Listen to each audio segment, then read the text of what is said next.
আমরা আমাদের মুরগি বিক্রি করে শেষ করে ফেলেছি। এখন আমাদের যে কাজ বাকি আছে সেটি হচ্ছে শেড ম্যানেজমেন্ট, যেটা আমরা অনেক সময় বাংলায় বলে থাকি শেড পরিষ্কার বা খামার পরিষ্কার পরিচ্ছন্ন করা। এটি কিভাবে করব? এটির একটি নির্দিষ্ট প্রক্রিয়া আছে। এই প্রক্রিয়ার মাধ্যমে করলে আমরা এটির জন্য খুব ভালো রেজাল্ট পেতে পারি। এখন সেই প্রক্রিয়াটি কি আমি আপনাদেরকে ধাপে ধাপে বলছি।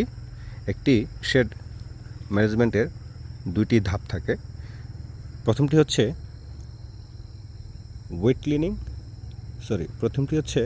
ড্রাই ক্লিনিং এবং পরের ধাপটি হচ্ছে ওয়েট ক্লিনিং।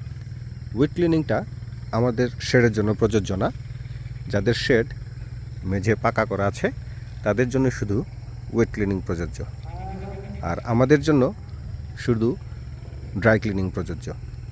এখন ড্রাই ক্লিনিং কীভাবে করব এবং ওয়েট ক্লিনিং কীভাবে করব সেটি আমি বিস্তারিত বলার চেষ্টা করছি। ওয়েট ক্লিনিং করব ড্রাই ক্লিনিং করার পর। প্রথমেই ড্রাই ক্লিনিং করতে হবে।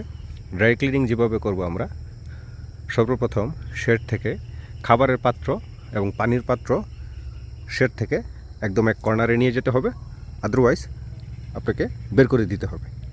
বের করার পর এগুলোকে আপনি যেটা করবেন সেটি হচ্ছে ডিটারজেন্ট দিয়ে ভালোভাবে 6 ঘন্টা ভিজিয়ে ধুয়ে ফেলতে হবে। ধুয়ে তারপরে শেডের ভিতর রাখতে হবে।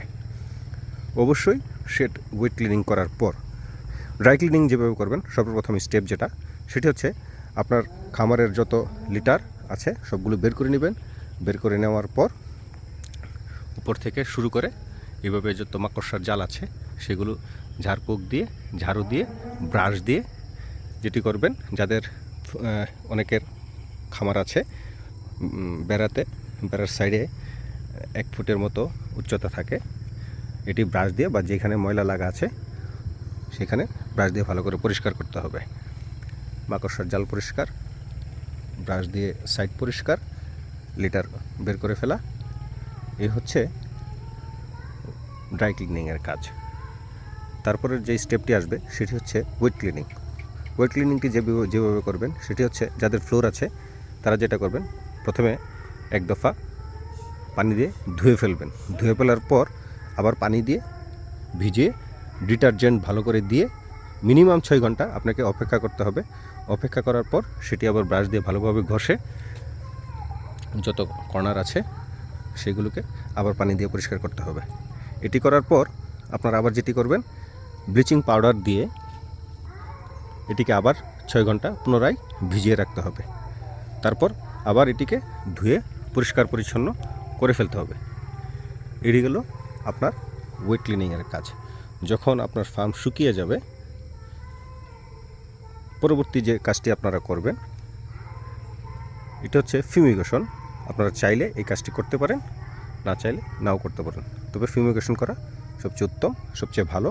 আমাদের যেহেতু ওয়েট ক্লিনিং নাই, আমরা সবসময় ফিউমিগেশন করে থাকি।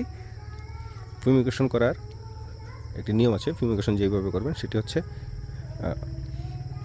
ফরমালিন এবং পটাশিয়াম পারম্যাগনেসিয়াম, যেটা আমরা অনেকে পটাশ নামে জেনে থাকি, সেটির একটি রেশিও আছে।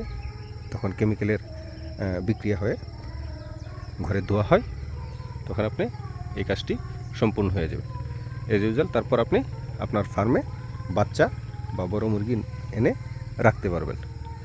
তো এই ছিল আজকের শেড ম্যানেজমেন্টের যে খামারের দেওয়া তথ্য, সেই অনুযায়ী আমি আমার ভাষায় বিশ্লেষণ করলাম।